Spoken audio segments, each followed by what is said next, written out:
Fai whatarofa pe mawari ni ia manone ni taimi ai ni amatata tu po kalamo bina masani ia fifi uma ia wanga o mga whakarofa ka kua ia ngā kawhi whakarofa kua ia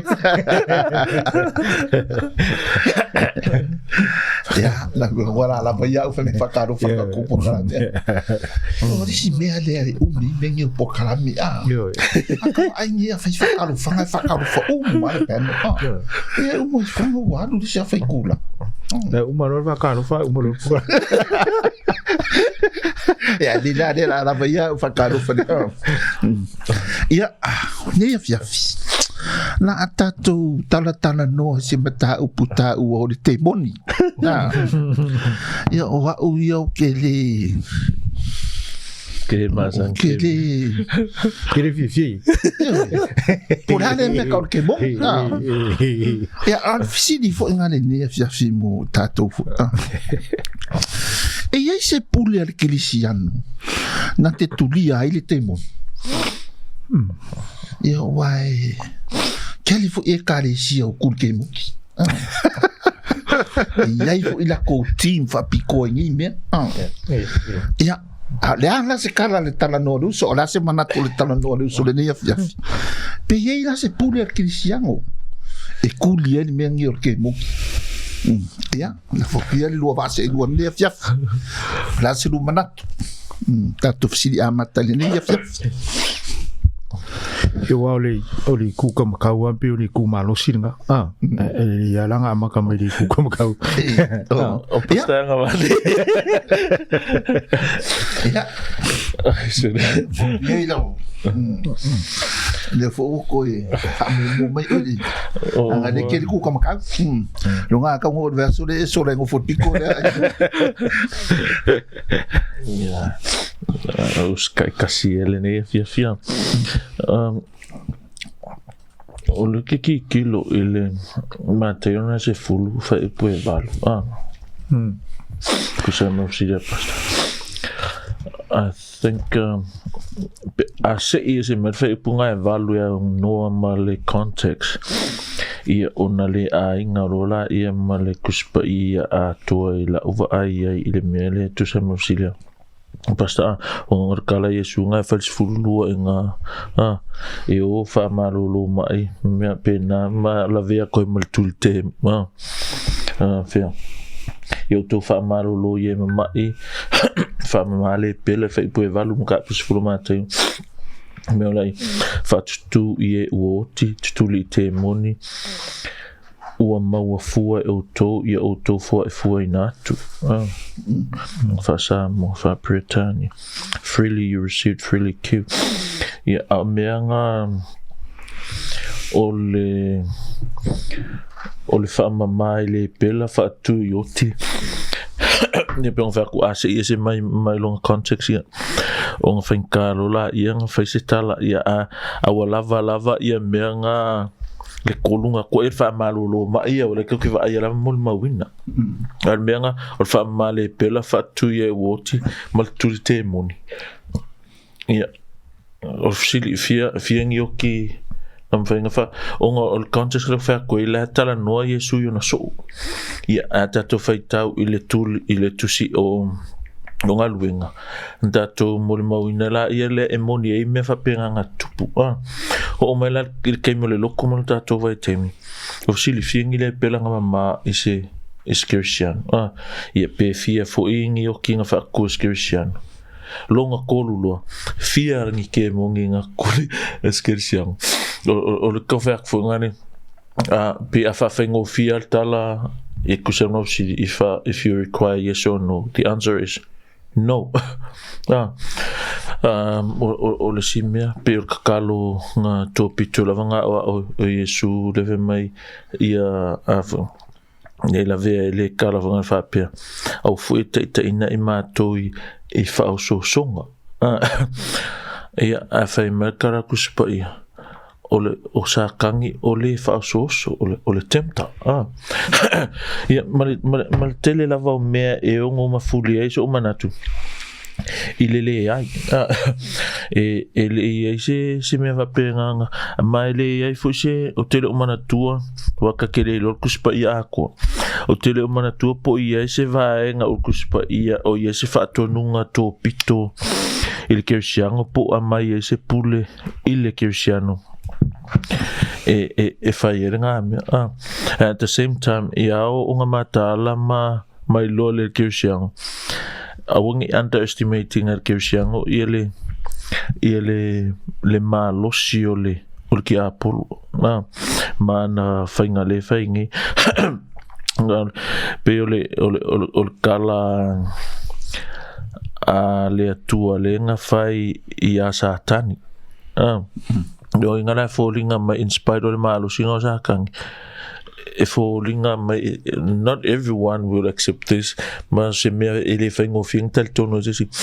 o le angor ki apolo me nga ki fai alo kala re ka ver me umala vala fai ki apolo ki mi mang fa so songa o lo fai tu sai male allowance tu sai male fatananga ale tua porque le nga pu fatananga foringa me fi e sapore le kole ivo but that's what we see i le kala le tua ia yop foringa mai o faso songa ma mea le anga ki apolo le fai e fai ona ua allow le tua like let le tua e fai o fa matu mai ele tua e fai longo ingala e se pule il Kerisiano na te tuli ai ia temoni I don't think so e kusa male onga le au te lenga o kala kuspa ia a ke fai kau ile James le fa upe fik for mai o le mea lea ia o tau o paua i o mea leo ke lo le fa kongo e kako kuspa ia o lea ngā wa ia i le tua fa mai lo la ia le mele fa ki apul ia o tau te e atu i le ti apul so instead o le kuli pa o le mea la iai o le ke fa mai lo la ia lea o na sola e se ai lea ia te o tau ai ke wo yese va ngo ka ke ma te ma tale lo a falling mai or kulanga nga le va ai ku ia ma ka yo fa fe pus fulu mai on fitala ya tule o Yesu ya te ia inalu ese ia o Satani Paula vanga or ka la ia le record nga ali se me va pe ole rebuke ole ki apolo ma fa tonu ki apolo nga Yesu au ke le o ia fu se me fa tonu ita to Yesu va pe Kauke fire the same thing. We talk to the devil, tell the devil what to do. There's no record of that and no command of that. If I never make ala Yesu, ia o fa konga le fe Yesu inalu se ia o Satani. Because ia ministry, some people even teach someone how to do that, tell the devil to. I think ola penga sili lava koke ke apolo o tato loa mo tato malama awareness failure po ke apolo wale e fai mai ia kopo i ole mele ia auto nga wa ia ile tu melo lai ia auto te e atu ile ti apolo ona sola e se ailea o ia te auto ole upunga ke nga e fikau upalang ngole ole against ole mele ki kilo ko i o se ko nga kanga fu nga le like hostile action for ngali you gotta be aggressive against the devil like how are you gonna do that ilo le upumoni ma ola tu sa mo upumoni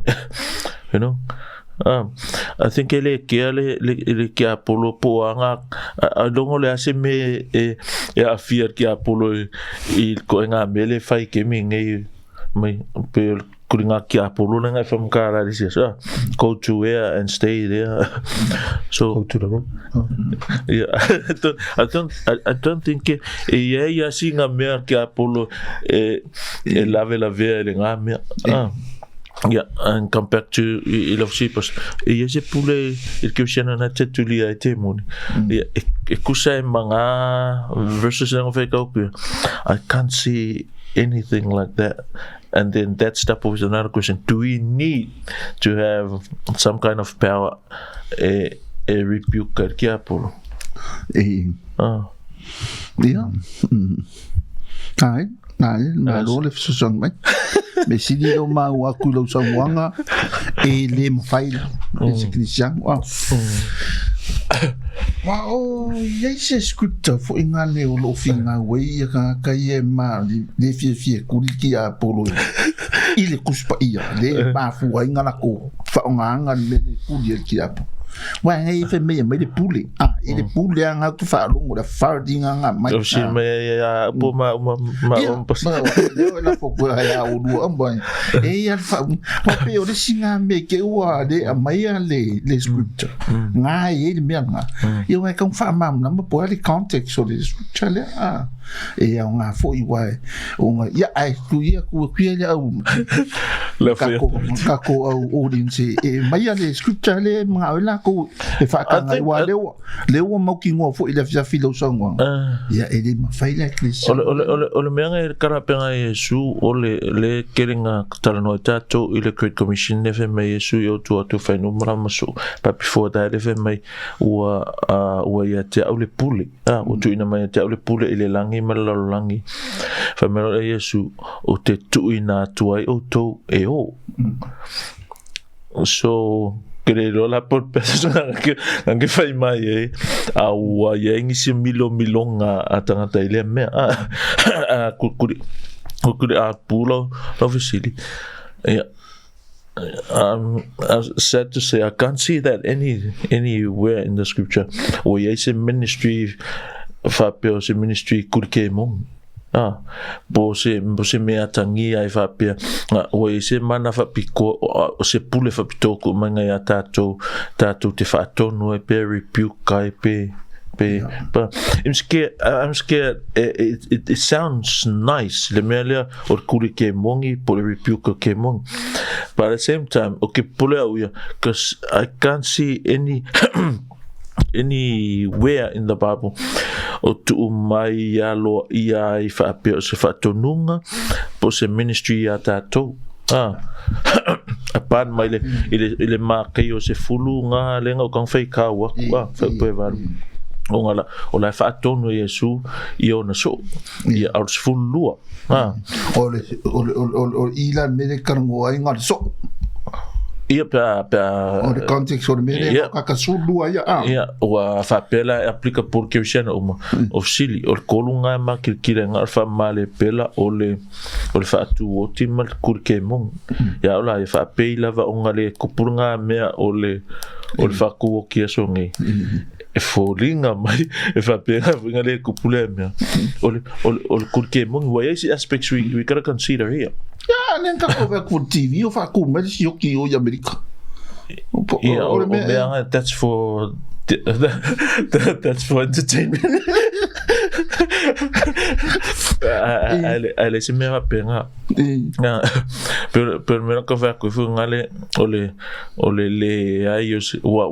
sorry we ia ka ko fa ministry fa penga ole au fa ko au kurke mongi ma ia pero mo ver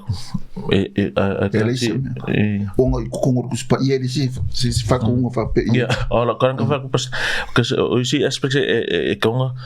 consider I ole po ai sa kan po ai ke mongi because ele no way a match ai pe ka fela ka ele ku ma sa kan I characteristics here o kulinga na o ke mongi now I remember il kusha Jude ayuta le fai mai nga fitau ia mika ele masakangi over Moses' body but the thing is for me ole angelu sil Lafe mangingo lava karakus po mai. He did not rebuke mai kala ale angel sili le. Lo ta sili ole angel sili. Mai kala angel sili me kar mai. The Lord rebuke you. May the Lord rebuke you. So ya ulaya. If ta angel sili ava pele ma faya angel sili pele yese pule angel sili. Pele faya angel sili se me apenga. O fera ka mongo kwa ia Kerisiano ya fa kwai va pe e tu se va nga penga si ya ka fa isi so songi eso Wow, te lole. Ole script la vale o fa la ngolango ile. Ile o fainga ia o fainei. Le sango mai ia pasa Efeso le marke Josefu. Ia ai ina nei te iwa wa mai ka winga se ngar ka ko ka upu ni fia fifa pere ka ko kere because we also pray ina ia akupuse mes kangaka we pray ina ia malolonga but here's the thing ese mamao ale pule o ko kele ngaka o manga o yake ia le pule e le tangata le pule o le fasilila e se Kerisiano se pule ele ai se pule se Kerisiano e kasi kanga ele pule o le pule le tu le pule e Yesu ka ko fia la le me fa pe ka ko ka kalo fo I mo e mama I me fa pena ka ko ki ka kalo I le pule le tua e fai ele me finga ngalo I le ku ai le o le fa ka wanga u fo ele pi fi pule ka ko fi ka ma pao ka ko va fa ya ko te mo ngalo le ko Well, me nga le ufaingi o fai le si tangata nga aka yara le si ile o langa e langa ministry fa penga but I said to this brother Fako o lo fa lo I el kanga kai ka mo fai o si ka I le ngang pa io alo ingo yer nga e manga o fai manga pa io you know I have so much respect for people who try to obey the Holy Spirit but I have no respect for people who try to be the Holy Spirit and unfortunately o ko kele nga o pe o la ko pe o la ko e onga le pule pe la mene ne tsa no ma ia pasa Efeso ave me fa male pela le pule fa ko ka ko kia ga ko vai ni le fa ni nga o ki pero le io o luka ka pe pelo Ale me la feko ele I ko ma fainga ko fai si me va penga e prove ia ke ese pule na mo lo le ovanga o malo amanga me ko fai am si me you know I say ele se me ga ko o le me ale tu a feko ai fa vitai foi le ku foi le ele I fai me va penga a mo skanga au aya ka ke fia kama mafa uma ia you know va penga I ore ko ya ma ia si le ku wa ku uma ka ku wa nga lo kala kwa fa ku dia ya sasa ila but the point we're trying to make here is that ele o se Kerisiano se pule o lo o ile tu le pule o le pule foi nga ko ke fesilia ile tua a fai finga ngalo ile ko o nga fai le me finga ngalo ile tua ai le o le mene o le fia pule o ko e fai manga ia le kala le ta o fa malo si ma ko fono talo le so ko nga mo le lua cornito ka o pues fulu lua so e foi le kuspa ia Fai pe ficula o vai pe se fulu le kan vai ka va pertania tu Luo cornito fai pe se fulu lua inga dan ta ka pe se fulu lua la fai 789 yeah this is Paul talking therefore in order to keep me from becoming conceited I was given a thorn in my flesh a messenger of Satan to torment me This is Paul. 3 times I pleaded with the Lord to take it away from me. Kamai Paulo. O le mea renga kupu ia ke au lo kingo. Le mai. Whakolunga ua kanlo I lea kua vese. And this is what Paul says. But he said to me, the Lord said to Paul,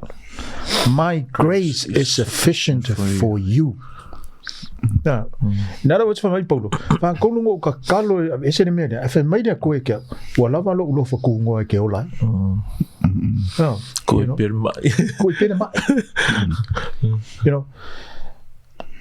and if Paul prayed for his sickness and the Lord didn't take it away, lea la kam whai ka koe ei mangisi o ka koe peo Paulo. Lea la kam whai ka koe ngā whai akua lea kua kari mai lea kua. You know, it's yeah, mare mere area foi rea. Sai for ka kango valongo inga o foi la ko luku fai mere o le ka fai fa ku ki fo I mo fongo kango. Wow, me ko. Oh my goodness. Wow, le poi dei yo ku. And no one ele I vai ase sio ka ku va ai se me va penga ku. Ai sia ele ai se isanga pule o va ku le pule le ku. E ia vai ale kala le pe fai mai Yesu espe e fa pele I don't know para kongu fa mai sidia ku fo I mea ko ke fai. E mea longa ia. E dei se sidia ku ia Yesu. You know. E dei se sidia ku ia Yesu. Anga van pe sidia ku se ia Yesu. O kaulanga fa me se Yesu ia ka. You know. E dei se sidia ku ia Yesu. But people have taken those verses, you know, completely, sometimes literally out of context, literally without looking at the context. Ayakala, let's say preaching without the context is preaching without the Bible. You know. Ole ukalangoa mai se fai upo kuspa ia ngoa malova ai le tuafa nua. Ono ngai lai le kuspa ia me ngai ke fai o si me anga o ia. E voi lai ngi me.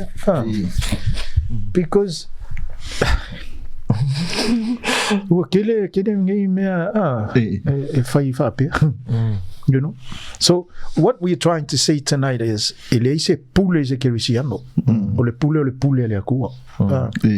And if that's his will, he will do it. If it's not, ma pe vanga kalongo lisi fia pas. Kala le Yesu ava pe vo I ko fa ko fa ko mo ma.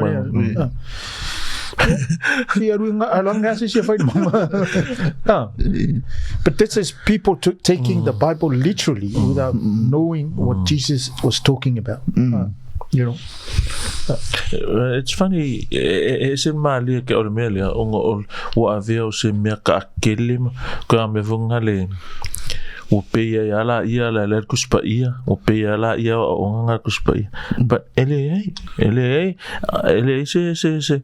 onga o le foto a to ya fe se tala ile me pa ke man ko le kelong ke minga fa ia onga mastadi le me lo kango kom fa manatu. I'm confident ele ai se ministry ko fa piko mai ile o Kerisiano po o atangi ai se pionza ngo pas ise pule fa ia ile le ko nga me ava pela iman le ai kusema sila pas no si longa yo me Yesu kwanga yo me longa na ki jango ele ya se pu e ma fu anga Yesu pe on va tu o Paula vale me la kangi se me va penga ngol ke minga lenga fa so ai esa kangi Yesu Paula vangar ke mi wa kangi ai se tangata ia o Yesu le tua tangata ua fa kongu ia ki apolo le me fai ale o mo le verse ngo fa ko ile ngalu ami le yukanga kasiva mai a Mikaele o le angelu silisili ina ua la finau ma le ti Apolo i le tino o Mose uana le faamalosi ona lafo atu o se upuleanga e faasala ia te ia la whakakau ki Apolo mai no la ia lea a ua na whaape atu ia o a ilea li ia te oi o a whaapea la ole winga ngale upule i tu la ole tuli rebuke pole awa yorong informing man nga ole li ia mpenga fenga me ele nga kala nga whaapea nga kala a Mikaele le angelu silsili le ka mai but that's what exactly le mea Yesu nga whaifa mai ina alu ese ia oe Satanic ole whai akua wha mea su o tusia o tusia. Yeah, and then he directly ordered le ki Apolo e alu ese ore manatu la Talanoa le Uso le nei fiafi e leila se pule Kerisiano le mene kuling or kemon safe ele ya I don't think so no it's a no Ole ka kalango aku la ni mele fo ile fai ma fa ma ngingo ngi me pe vo ile nga ko kalango I fa kunga o ki e fa ngi le ji wo fai fa ku le a le ve me su o fa ba ku ki ko le pule fa nga me fa male bela fa tu tul temoni ku ke mo ele ji su fa ku so you know me mo muri ari fa ngi le lo lu ka fa ku fo nga le ai fa ku fo la mole Ko kiki o kika malo ngo fofu ma fai nga me pilo you know le sia me ka no ngi le afo le corona ana ka fisilia ya fo ka fisilia nga kai fe nge o ye fe me nga ye fe fila sia fai ngi le fe me la o ya la ko le pule angare ambe ngi le vaccine de kier kro fe o ki mai si fai filas you know and we're trying to say o le proof le me e ma quasi se ya io me fai ngi you know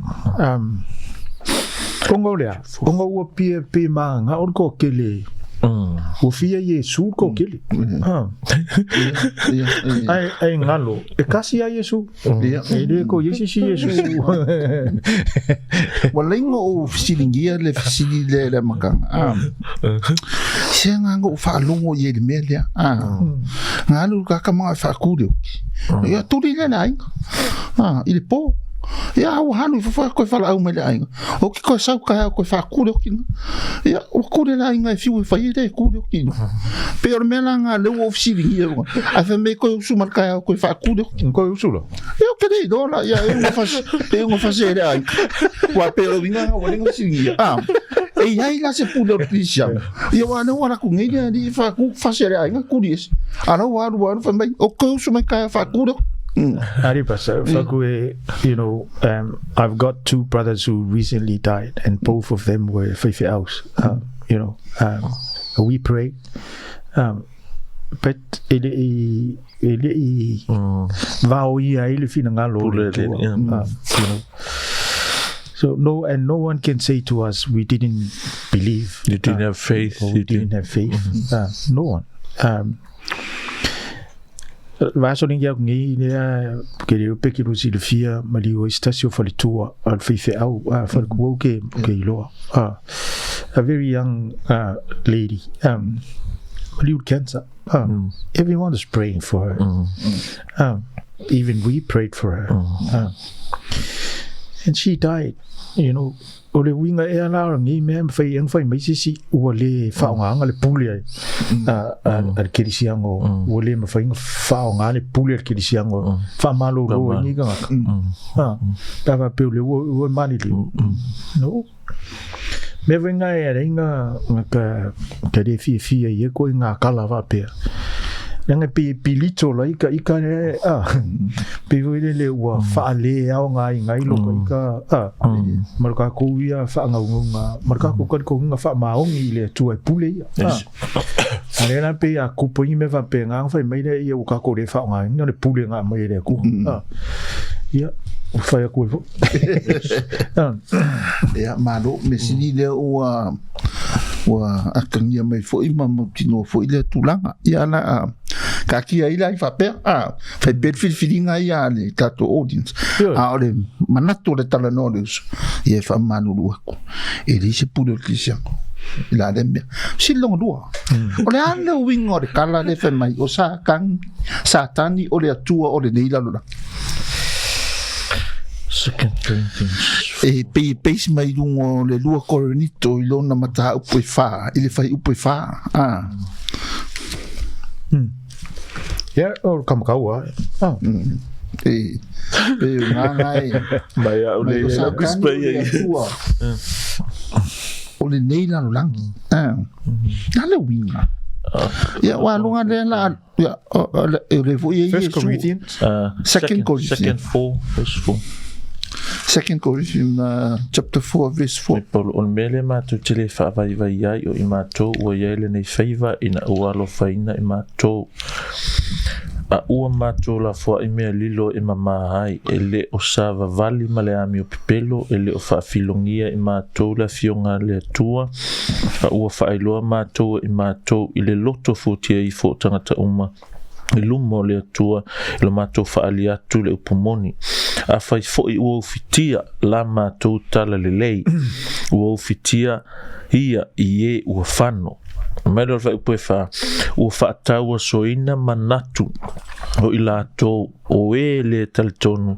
e le atua o le nei o le lalo langi nei ina nei pupula atu ia te i latou le malama o le tala lelei i le mamalu o keriso ua tusa o ia ma le atua ua faatau soina manatu o i latou o e le talitonu e le atua o le lalo langi nei I think e ongo se e si I vai purem fa pia o le atua o le lalo langi ko nga me fonga le fa pia I kau whakuskusa I le atua le a kako masaka I think o alanga tau e paulo le mea le onga o le tūlanga lai ai le lau lang ko nga e masenga whaangol karele so sau whainga lava e against I le atua you are worshipping the devil so se whainga lava o lo whaalonga ka I le atua malo leo stai a whawhenga o fia so sawanga sala lawa o le atua lo atua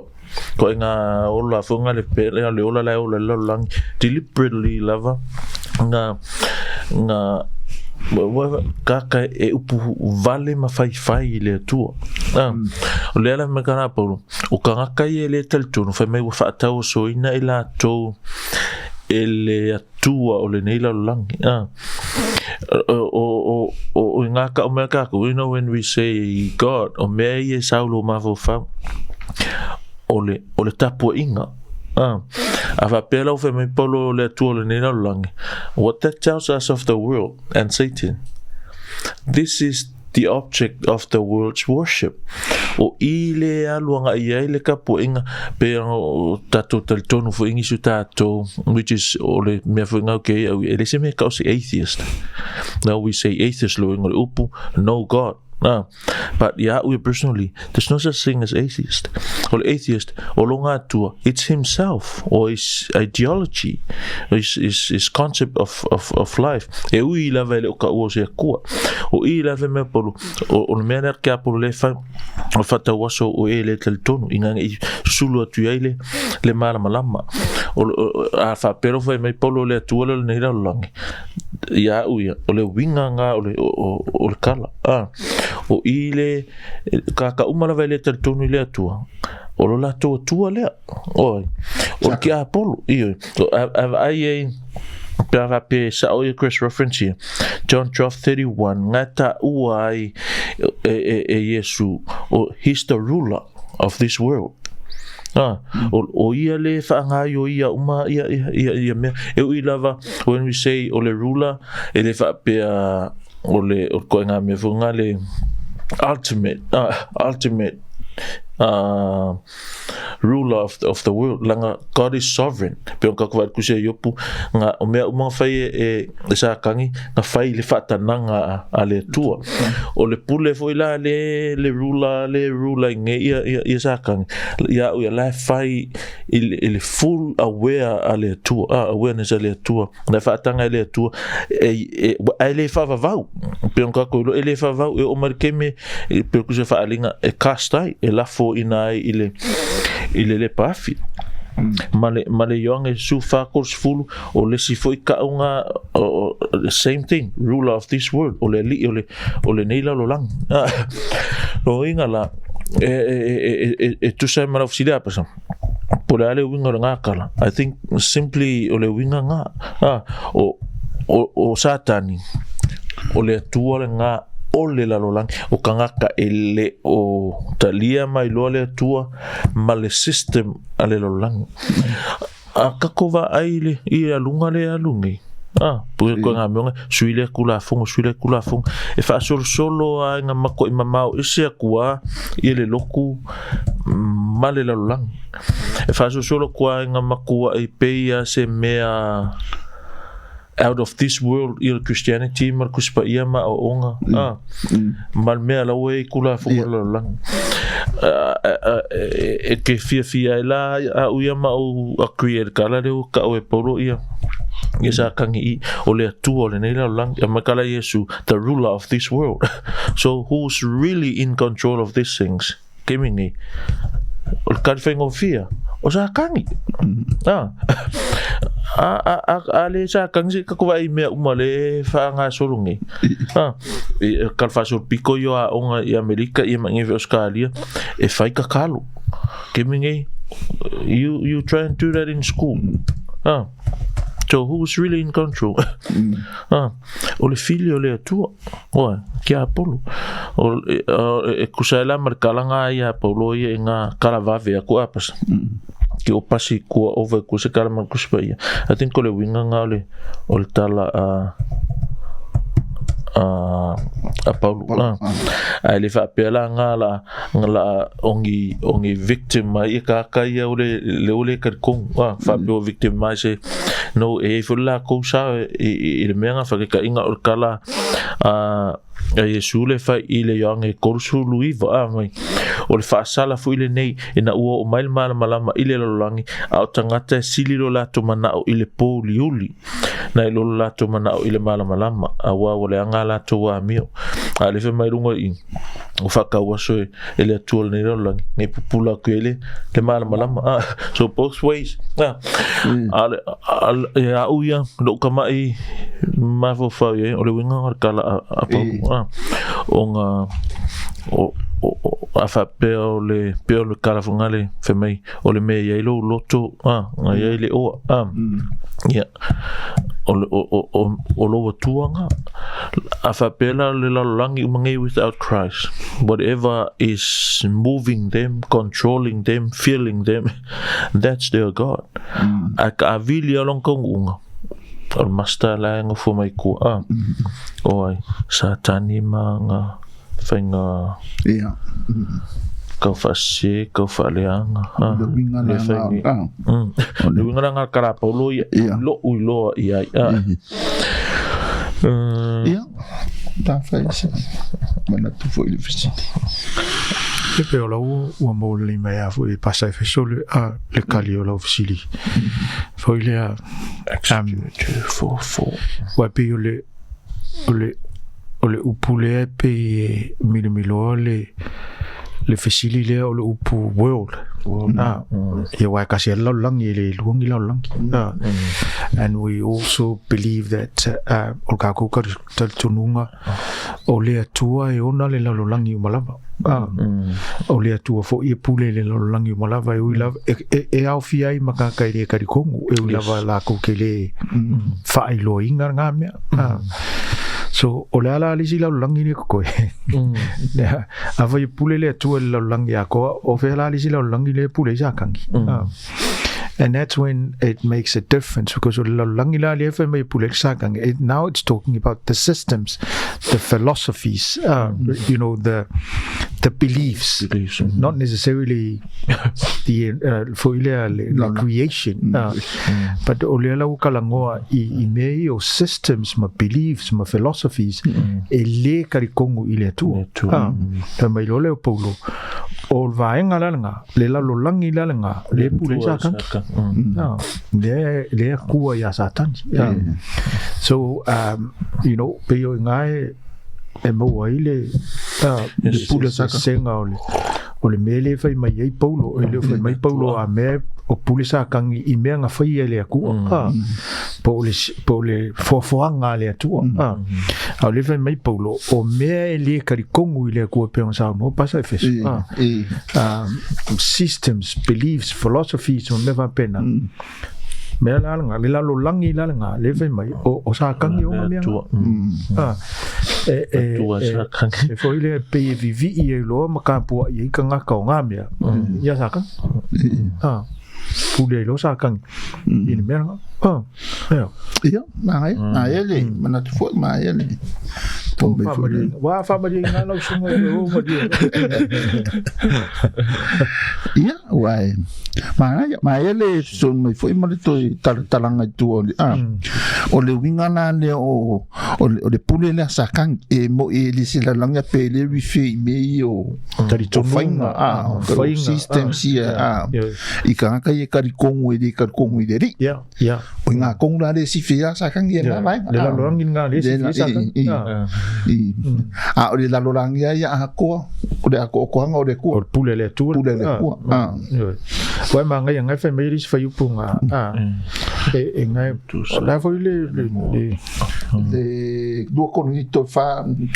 uma va alfa yupunga pe o le li fa yupu lima ya le fa mai ai awa o le la se fa ka fonga pasa Efeso 4 or 5 awa matu tele tala ina i matu a Keriso Yesu le ali o i matu nei foi o a auto au ona o Yesu ngai fa mai ono Yesu o le image of God o Yesu o le ala ki who is the image of God mo system sia mo me funga le kon fa ya vese Kerisiano me kon le me ave se me ko pe o me o kupunge vai kai mi God of this world ya ngana ni sa wela ni la rangi ne pe el fisi la langi nga le pule Satan le fai Satan ni ma ku nga la langi le la langi ya le fo fonga me o mo ye o le la langi le tu malo ni sidi nga wa mo fo ile fa manga Talanoa le Uso le ni ya la fo fo fa fo John e ese si me ko fa po ia ke la color ka sin mo ka ko I want to see this episode 31 ile foi ile ka unga why Jesus called this ole ruler 12:31 e fa pe sa noanga alo tatu ali where is that this voice has not come for my sake but for your sakes now judgment is upon this world now the ruler of this world will be cast out and if I am lifted up from the earth, will draw all men to myself. Ole rikara Yesu I kia polo. The ruler of this world. And we know he is the primary ruler. Pastor. The true ruler of this world, the system of this world, it's Satan. So is the ruler like for scripture is the Lord and he is the God of this world. Along ngana ko fa ngofi o le kua le tu fo ma o mea umala o le kuanga o le Kerisiano. Au kaka uma le foi le tuanga, le foi le tua le. Aku pe fa faingo fia ia le koma fa. Onga fakofen kauf si di ari pas. Ya o le kua funga le ia ma na fo I pe o sangwanga le. Ia ma o kusai fo I makako scripture so le kuspai a wa ngai fa mai e on. Satani o le tu o le mila no lanki. E ka nga mangingo le po dale la langi le pu le saka. Ia nga langi nga fa le ku. Ke fa pe.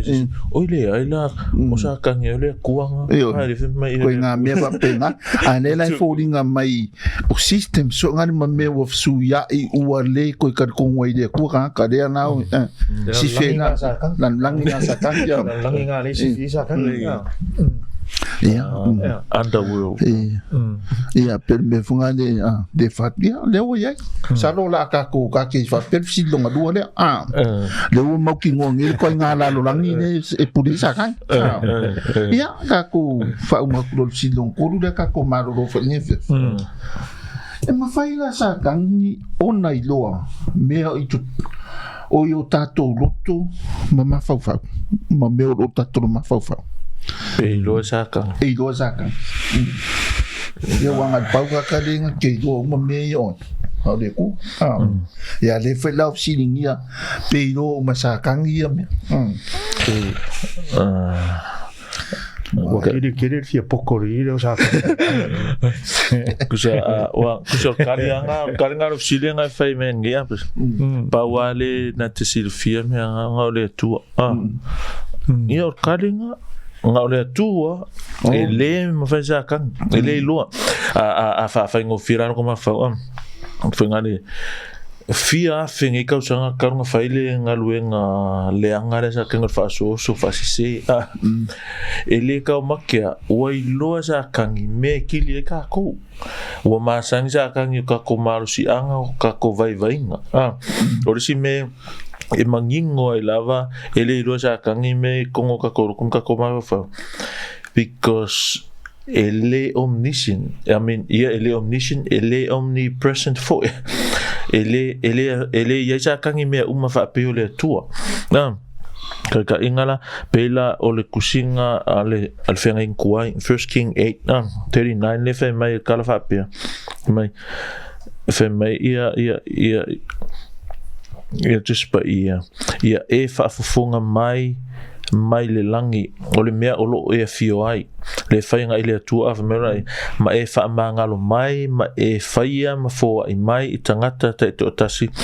e tusa mana mio umma melo la ia o e si la fia lo na loto a wana o oe lava o e si la fia loto o tangata umma that's got of any application ile mele o le lo me uma ro inga point nga o le tu me awana oe lava o e silafia loto o tangata uma la faile tu venga me nga o le tu nga silafia ye loto ne ke lo sko nga me ka fa fefe le anga le ai mangi I fefe ko nga me nga fe mai awoke fa falling mo ke lo le like he can read people's minds and he can see through people's hearts and thoughts. That's demonic and that's lying. O feo yele discernment. Well, don't mix the things up. Ese ale me alo fangal discernment eke langonga eke discerning ai mata winai me e tusa male makapula al kuspa ia mare angale mo ngale tu ale singa ke ia le characteristic le tu o le sila fia me loto tangata fakauloa meran mafo kanka yang me fai male tau talamai. I'll say upu olo see through his head. Now you can read what is in his mind, the secrecy of someone's heart. You can't do that. Only God. Satan don't have that. Peava kusala malkala kuspaia. Nga ole tua e ele me nga ole fio me uma cross reference le 139 le salamu fa pe fa mai a ole I lava se upu lo ngutu yo vai ku e sila fia uma lava. nga le tu ala va ele me nga akere ka kala kula wa ilo nga ia fa me ve su o fa kelea upu ilo kalo wa ele ka kala ko le van sil fiel tama ale ve me tu sile tupu no fa le tupu mo valu ko lu fa me awana oe lava o e sila fia loto o tangata uma no inga ele ole atua masaka nga ole atua lava ele ilo ala saka ngi me ka koloko se ilonga wa va ai mai ka ko me o fai fa fia ngai ma me fina ngalo ele atua but okay this is where I'm gonna hit this guy so ona fa fengo fi aku pa o vai mi se mi o fai iwe se le mo le tua i fai ala o lo le tua think about it fia nga afengi kausang o kaulanga le sa kangira mela fai o ka nga sa ngira mela fai o ka ko sa le kupulanga lua ku sa ala ku ma wa sa kangi ma tactics ma me fa pen o characteristics so io le tua le ka u io upukile anga upua omniscience omnipresence omnipotent o le kua ona nafi ma le so ye ke mi malava le tua nga ke mfai me o malava le se me le mfai o me la nga ile mfai satan ile ngi characteristics fa penga satan maybe Satan knows something about us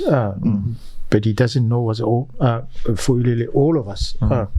e pe yung sila fia ita tu ele tu ako ngwa iso ka ko vai ngai lo sa kan but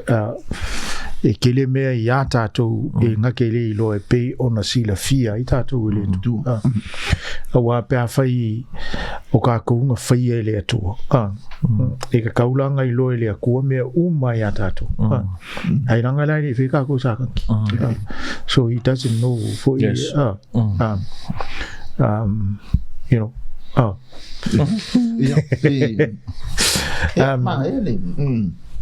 fa peole Toyota nga fa yele Toyota yeah masalo ele lo isi fo I va nga se va nga Toyota maybe they can drive but they don't really know the engine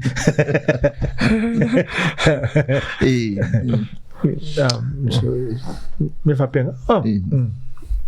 ya mai le wa ma dia li met ka ko silo ko fo I ma wo ka ko fo sia fo I mana tu lo fa dia le ya e de lo ala sa kan I me ka ko lo kum ka ko ma fo fa ai se no ngai mo fa kingo kwa sa do le kan fa ri pisa onga o le tu ala e ke I fai ale me o si la fiede wa skem vo ngale e fai am ko ki a polo fo ko ka ingal me ngam ta tu tala o fai ele ki a polo me ka ko kom ka koma vo fa era ke o lo lava evil desire ia ala o ka o fo ki a polo amo ka o fo ki a polo ele o lo ki a polo ele o lo ki a polo me ngai lo to malo ma fa nga ingale markala a Jacopo le ve mai a fa so ina se on e fa mai o fa so o le tua a mai le kala le ve mai o tato lava mana o le anga e ke o se sa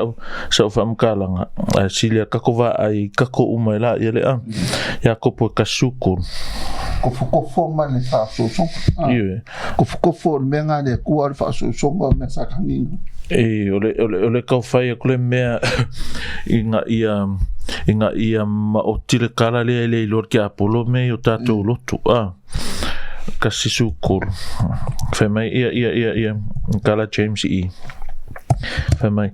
a fa so ina se tasi a ora fa apeo fa so ina o mai le tua waile ma fa so ina o le tua I me leanga ele fa so atu foi o ia se tasi ma so fa a o ta tasi ma fa so ina pe ato sina ma mai leia ilona lava tu ina nau pe atol tu ina nau longa e ka mai nga fa mai but each one is tempted when he is carried away and enticed by his own lust o tātou lava mau tātou tu ina nau a kongula ole practicing al ku ngaunga e loa ke apol o le aila o sia o bengala le fasile lila but in the beginning ele lo sa kanginga me asia lang finga le tuanga ke sila fia ia me lilonga me lo totanga o kele la me o ka ko wa ia ni o tatu langona ma o leanga o le tino we can not deny that o kako kingo we are fighting this fight every day o kako kingo o so onga ai o so onga moi o so onga evil sexual desire of all kinds a kelelang kakua kiapul pa ele lo mer kiapul meanga pa ko ai loa inga o kaukala pe fai so o mera le tuli emosalimo tino no ele lo kiapulu he cannot read our mind he cannot understand our thoughts only God o nga kele lo me uma peole tu nga kesila fia me tu nga malale sa o ile lokoro sa mo ai paspa e ke do vai me sa kan ki ku nga mi fa di kun fa kan fa do sa kan fa so nga kan no avele lo me sa kan fa ko lo sa kan inga o fa va kun sa kan e lo finga lo le ku la ka male lo me ala le la unga lua ya ma ka mai ke mungi kili ya le to otherwise wa fkenga e markala le tupu neve mai wana oe ke silfia mai loto tangata deu la wa ma e fo I ka ko si le fe mai sa nga pasta oh ma le ua mautino mai I fo I tato a fia fisinango e le no ala satani o meu ka ko loko ka ko mafofa o nga o le ua la ke do ben ia lo fo se si o pe mai nga do ma sa ka ni nga fa so mai and what a nice thought, what a comforting truth to know, you know. That the devil can't see our hearts. Nga kele pulanga de. E ko ifo ngi me fa mai ya do sa kangi nga do me sa kangi de ya ele do me sa kangi.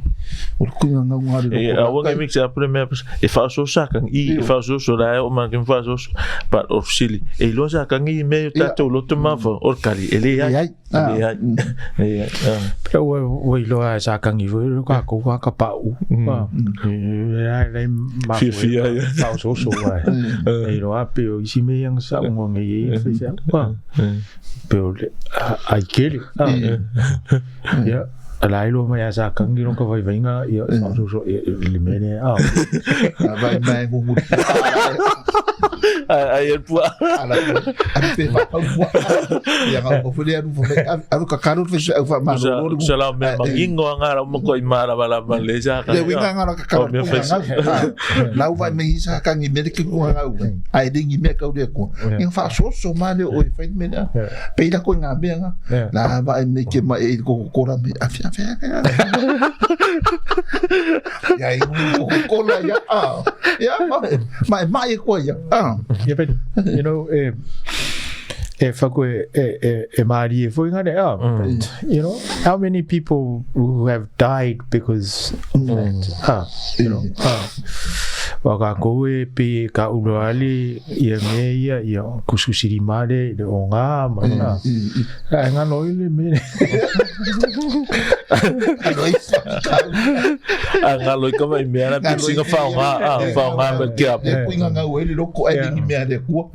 ia de nga dues sa ni fa so pe sa o le sa nga okay do pasta cookie nga fa ia kana ele fai mai mas ia o mere ia que eu sou de foi o que pir vai a foi meu de mim é meu de mim cavaleiro de mim ia a o mere you know Ko mafa. Ai ministry. Ia malu me sidi le ua mai at fo ide pe ko ese se ko fika no sidi e tolu wa uma tunei wa le kapti murina dia ia o fa mount e leilo saka me o tato loto tato ma se ida ai tato fa ola o ia po le tua ia koe la fuaku koe kamido aku ka ko sidi e ko ia ka ko fa me fo mon le Pape manga ia la visidi le nga fai ia a pero wala vai nga wala vai ka kalango i le rio saka wa nga pu saka ni me fia pina ke de ia pasta ia o te tariton ia mo dia tu de nga ngor faftai do sunga i fafenga mo de ne fiafi so na famanu e pele tua na de do ai foi tu sai mo na finga ngalo ia faftai foi de fiafi mo le a pena man sa ni foi ia wa foi ia famanu do foi pe ma fa ku si de sa kan ni ia ngangi angor me tau no manino le le manino le le pe ko isa ka e de nga ka ko so le be ai de ka ki ka mo ya sa kan ni o o ide opposition o ka ko bele ye nge ia o tariton o le tau una na o le Talanoa le Uso le nei fiafi fa manu ia tele le tua i lo to tatou to feido ai le anga le o le tua le verso fo so i fua mai mania